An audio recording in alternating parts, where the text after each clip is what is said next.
Magandang araw sa inyong lahat.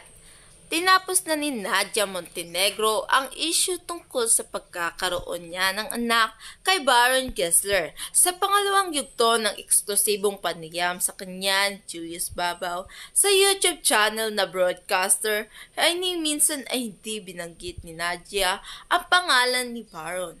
Pero habang nagsasalita si Nadia ay kataong pina-flash ang mukha ni Baron pero alam daw ito ng kanyang pamilya ang buong katotohanan dahil hindi siya naglihim sa kanila. Sa kabila ng pagpanaw ng kanyang asawa na si former Caloocan Mayor Mauricio or Boy, bahagi ni Nadia yung mga nangyari sa buhay ko before in the past, siguro umabot ng 17 to 18 years na tinago ko. Hindi ko ito tinatago sa mga taong dapat nakakaalam. Hindi ko rin tinago sa mahal ko sa buhay. Hindi ko tinago ang anak ko. Hindi ko tinago kay Boy. In fact, all these years, it was difficult to people to understand. But okay sila.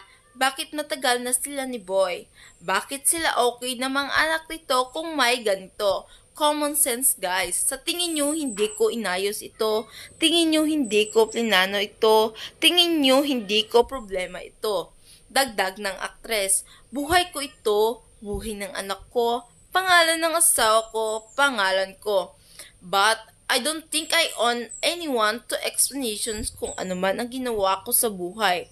Napatawad ako ng Panginoon. Maayos na payapa si Boy na okay kami. Maayos ang mga anak ko.